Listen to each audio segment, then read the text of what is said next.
stands for back off. When the objection comes up, our initial feeling is that we need to react. So we don't want to react. In 7th grade basketball, my coach, Mr. Corwin, said, Sands, you think too much. Don't think, react.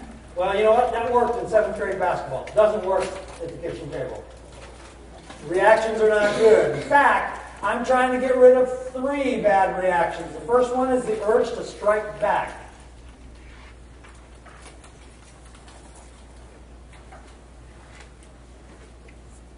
I'm going to use slightly exaggerated examples here, but, well, you know, we really feel like your fee is too high. Well, I don't think your house is so great either.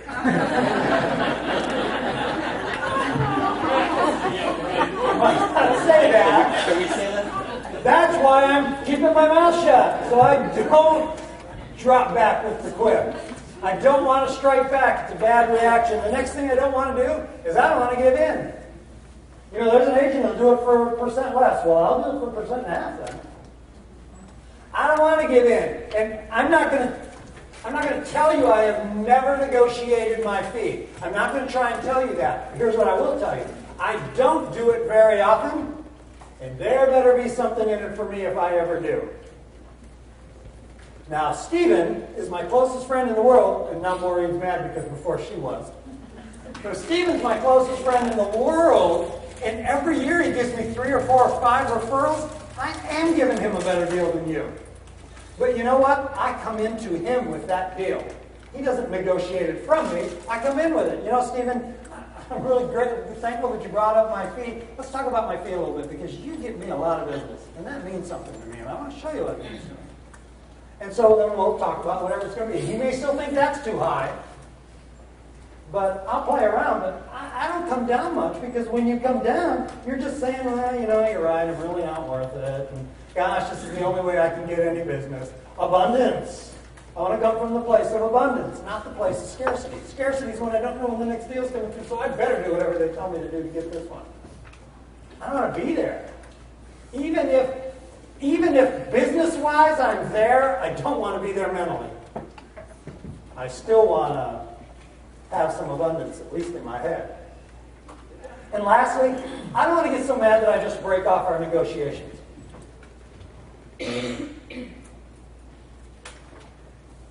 Well, your fee seems awfully high. Well, you know, I got to tell you, you've been giving me crap all night long and I'm sick of it, so I'm out of here. There's probably a point for me to be out of here, but I don't want to react and be out of here. Being out of here needs to be a carefully handled situation. So, I'm going to pause so that I don't react and don't display one of those 3 back. By the way, here's the other reason I pause. I would like to reduce the appearance of defensiveness. I do not defend my fee. My fee doesn't need defense. It is what it is. I believe I'm worth it. And frankly, since I set my fee, I'm the only one who really has to believe I'm worth it. I suppose at some point they have to be on board to pay me. But I could go through life thinking that I'm worth more than I'm worth forever if I wanted to. I set my fee. I set it. I'm okay with it. I don't need to defend it. In fact, what I tend to do is I tend to question their position. Like, here's what I charge. What's the matter with you? How come you don't get this? It's them that seem to be off, not me. Then we want to name the game. I want to very carefully ask myself, okay, so they just told me the old, well, you know, another realtor was there and said to do it for 2% less. What are they really doing? Now, there are 3 games they could be playing. The first one is called attacking. They generally won't attack you in relation to another realtor. They will just attack you. What do you charge? I charge X. You got to be kidding me. You can't possibly be worth that. That would be an attack.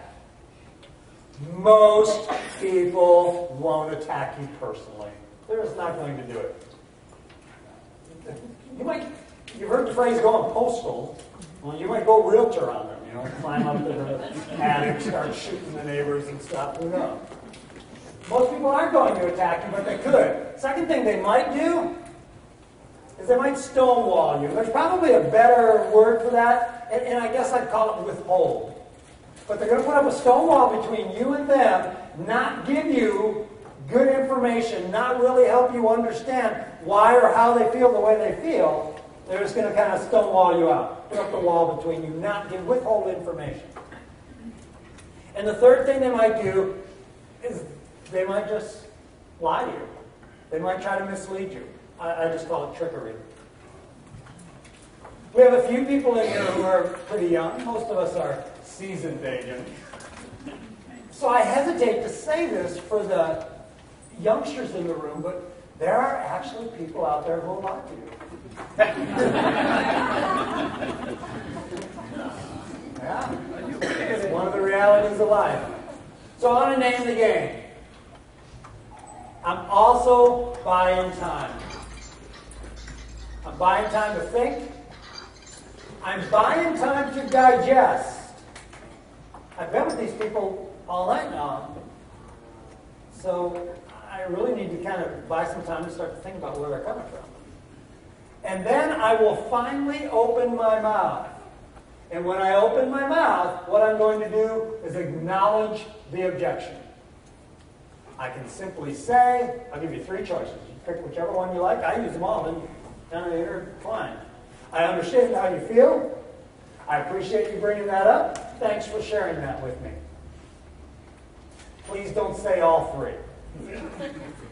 I really think your fee's high. Well, I understand how you feel. I appreciate you bringing that up. In fact, everybody seems to think my fee is too high. I don't want to acknowledge quite that much.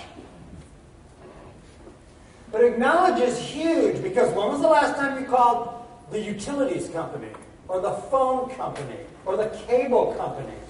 And after you finally got to talk to someone 15 minutes later, all you wanted was anyone to say, you know, we're really sorry. We understand how you feel. We don't get enough of that from our service people. I've had my luggage lost once, and I fly a lot. I had my luggage lost once, and it was by my airline, Frontier. I do 60,000 miles a year with them.